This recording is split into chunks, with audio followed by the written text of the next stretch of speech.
Welcome back to the Horrorcast series. This is episode 1. Today's stories are coming to us from Georgia, a small country in the middle of the Caucasus Mountains. The first story is about Tbilisi's metro system. Now, Tbilisi is the capital city of Georgia. So let's dive into the first story and figure out what happened. The Tbilisi Metro is one of the oldest underground transit systems in the Caucasus. Its deep tunnels, dim lighting, and flickering neon signs create an eerie atmosphere. But for some, the fear goes beyond the mundane. Late one night, Levan, a university student, boarded the last metro train home. The carriage was nearly empty, save for an old woman sitting near the front and a middle-aged man dozing off. The rhythmic clatter of the train against the tracks was oddly soothing, until the train stopped between stations. The lights flickered. The power had gone out. Levan checked his phone. No signal. An announcement crackled over the intercom, but the words were incomprehensible. The old woman let out a sigh and whispered something under her breath. Then Levan saw it. Through the glass window of the opposite carriage, there was a figure, tall, thin, featureless. It stood perfectly still, its head tilted slightly as if it was listening. Levan's throat went dry. Then the figure moved, not like a person. It glided soundlessly towards the carriage door. The old woman suddenly turned to Levan. Her eyes wide with fear, she grasped his wrist. "Don't look at it," she whispered. The train lurched back to life. The lights flickered on. The doors opened at the next station. Levan stumbled out, breathing heavily. He turned back to the window, expecting to see the figure still there. There was nothing, except the middle-aged man who had been dozing off. The shadow was gone, and yet his seat was still warm. Now the second account is coming to us from a small Georgian town, Abastumani. Known for its ancient sanatoriums, Abastumani has long been associated with strange happenings. Once a retreat for tuberculosis patients, its abandoned buildings now serve as silent reminders of the suffering long past. David, an amateur photographer, had always been fascinated by abandoned places. He traveled to Abastumani to capture the decaying beauty of the old sanatoriums. He arrived just before dusk and started exploring the ruins. The silence was deafening. Even the wind seemed to void the place. Then he heard it, a soft sigh. At first he thought it was the wind, but then it came again, closer this time. His camera clicked as he turned a corner. His breath caught in his throat. There, at the end of the hall, stood a woman in a hospital gown. Her back turned to him. Her long dark hair was damp, clinging to her pale skin. "Excuse me," David called, unsure if she was real. She didn't move. He took a step forward. The woman let out another sigh, this time a ragged, wheezing exhale. David's camera strap tightened around his neck. An unseen force yanked him backwards, slamming him against the wall. He gasped, clawing at his throat. At the sight, he grew louder, turning into a wailing sob. Then it stopped. The pressure vanished. David collapsed, choking on air. The hallway was empty. He ran out of the building. vowing never to return. Later, he checked his photos on his camera. The last image, a blurry face with hollow eyes standing just inches behind him. That was for sure a chilling account. Now off to our third story. This is also coming to us from Georgia, high in the Saventi Mountains, where the fog rolls in thick and fast. There is a legend the villagers still whisper about, the hungry thing. It does not hunt with claws or fangs. It does not chase. It waits. Zurab, a seasoned mountaineer, he heard the stories. He didn't believe them. One winter, he and his companions trekked deep into the mountain. By the third night, a blizzard trapped them in their cabin. The wind howled like a living thing, slamming against the wooden walls. They huddled by the fire, trying to ignore the growing sense of unease. Then, a knock at the door. 3 slow, deliberate knocks. Zurab's friend Goga frowned. Who could be out there in the storm? The knocks came again. Something tapped against the window. Zurab's stomach turned. He hadn't heard footsteps. Against his better judgment, he opened the door. Nothing but snow and darkness. He slammed it shut. That night, they took turns keeping watch. Just before dawn, Zurab woke to find Goga gone. The cabin door was wide open. Snow had drifted inside.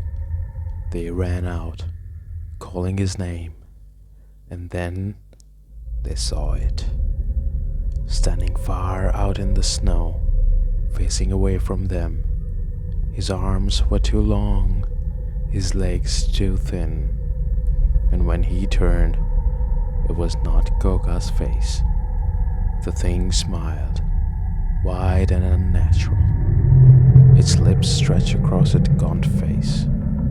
The others ran. Zurab hesitated for a second too long.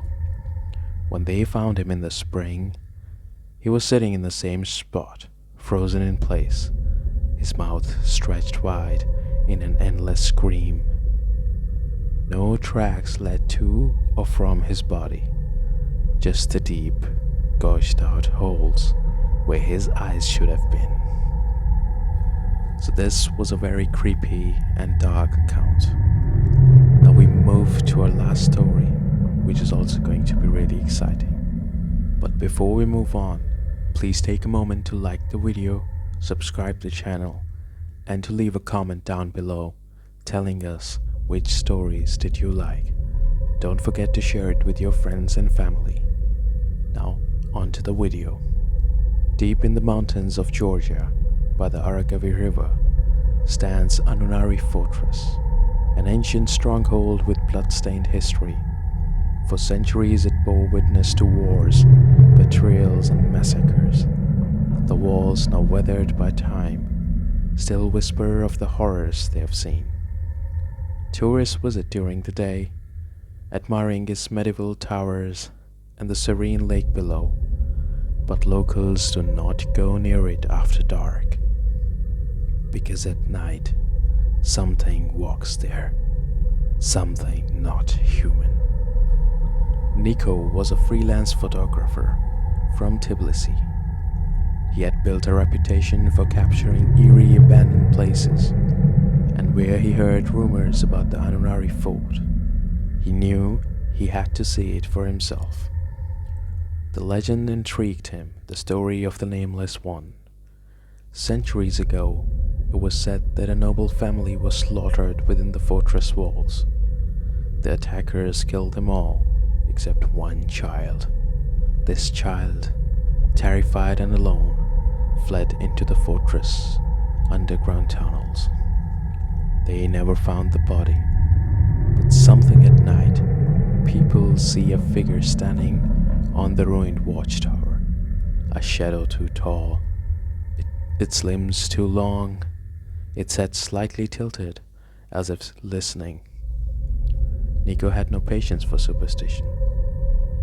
He packed his camera and drove up to Anunari, determined to capture whatever truth lay hidden behind the story. He arrived just as the sun dipped below the mountains. The fortress stood silent, its stone walls bathed in the last light of the day. The wind rustled the trees, but inside the fortress it was dead quiet. Nico set up his camera and began taking shots of the walls, the towers, the decaying remnants of the history. Then he found the entrance to the underground tunnels. The old villagers had warned him, "Do not go beneath the fortress. Do not enter the dark." But Nico had come here for the truth. He turned on his flashlight and stepped inside. The air was thick and damp. The deeper he went, the stronger the stench of decay became. His footsteps echoed in the cramped passage. The tunnel twisted and turned, leading him further into blackness. Then he heard it. A whisper, a child's voice, soft and broken, carried through the darkness. "Help me," it whispered. Nico's breath hitched. His flashlight flickered. He raised his camera, taking a quick photo. The flash illuminated the tunnel, and he saw it. Something crawling on the ceiling. Its naked body stretched too thin, its fingers long and splintered like broken bones. Its head snapped towards him, a face not quite human. Its mouth stenched in a grotesque, jagged grin, filling with rotten teeth. Then it moved. Faster than he thought possible, it dropped off the ceiling, landing on all fours with a sickening crack. Nico ran. The tunnel twisted, leading him deeper. Behind him the thing chased, its nails scraping against the stone, its ragged breath right behind his ear. Then he tripped. His camera slammed against the ground. The lens shattered. His flashlight rolled away, casting frantic beams of light across the tunnel. And in the flickering glow, it was standing over him. Its head twitched. Its lips curled back. It leaned in, its breath like rotten meat, whispering, "Do you see me now?" Then everything went black. Days later, local authorities found Nico's car parked outside Anunari Fortress. But Nico, gone. They searched the fortress, the tunnels. Nothing, not a trace of him. But they did find his camera. One last photo had been taken. A blurry, distorted image of something crouched in the darkness, its hollow eyes staring directly into the lens. And behind it, dozens of small figures, all grinning.